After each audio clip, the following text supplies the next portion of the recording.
Hi there, welcome to Cord Cutters, the show that's all about watching all the TV you want without paying for an expensive pay TV subscription.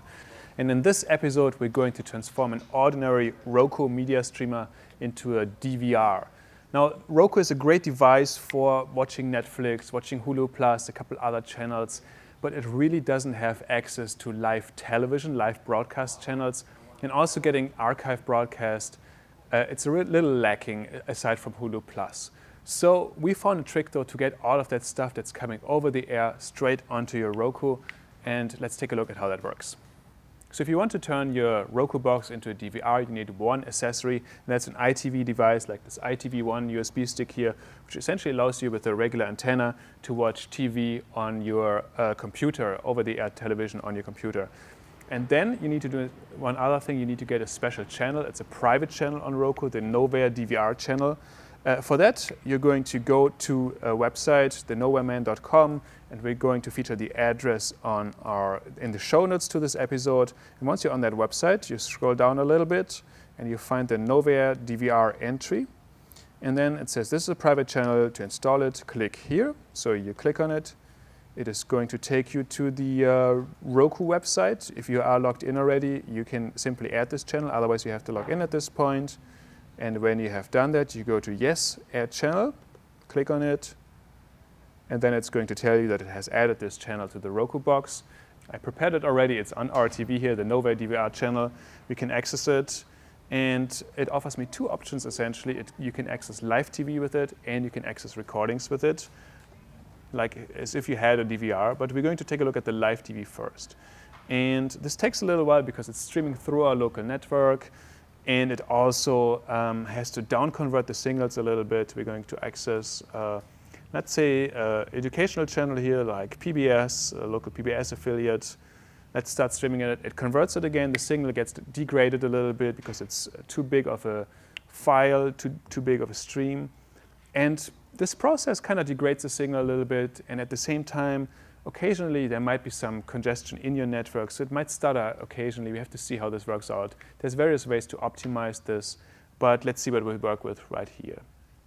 And it is receiving, retrieving, and it takes a second, and then we are going to watch PBS live television on the Roku box streamed through the computer. And now, since it is a DVR essentially, or since it offers DVR functionality, you can of course also pause this at any point and then start play again and things like that. Now this is live television, which of course you could also just hook up your antenna to your TV. You don't need this complicated contraption. So let's take a look at the recordings, which is the really neat feature here. So we go up again, there's recordings. I have done a couple of those yesterday to kind of prepare for this show, and I have them in this all recordings folder. Let's access this recording of The Electric Company. Great show if you're 10 years old anyway. And it's retrieving again, and you're going to notice again, it is a little bit downgraded, and it might stutter every now and then. It's definitely not an HD picture. And the reason for that is that this is a little bit of a hack. This has been developed by a third-party developer who really just wanted to get more features to the Roku box. But he uses a functionality of the ITV device, which makes it possible to stream to your iPhone, essentially. And since this is the iPhone resolution, it is not HD, it's not the best quality. And there's a couple of ways to tweak this. We're going to provide a link in the show notes to this that show you how to improve the experience, and then you have to see what's possible in your network and kind of balance it out. But as you can see, again, DVR functionality, you can pause it, you can play, you can even fast forward through it if the network is going to do this, allow this for us here. And then we play and it loads up again, and it's basically a DVR recording on my Roku box. So this is an easy and interesting way to get more content on the Roku box, to turn your Roku box into a DVR. Now, is it a TiVo? Of course not. It doesn't have this extra functionality. It doesn't have the nice UI that the TiVo offers you. But then again, a Roku box is much cheaper. You don't pay monthly fees for it.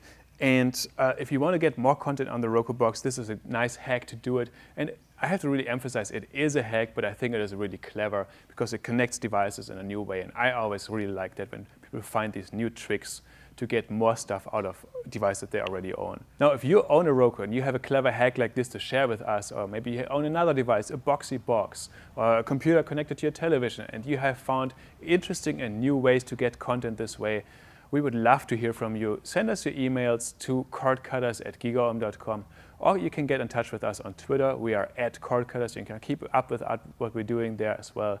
And finally, of course, we have a website, gigaom.com/cordcutters, where we feature all these episodes, where we have all the show notes for this episode, all the links for it. We're going to feature all the upcoming episodes with more gear, more devices, and more tricks and tips to cut cords.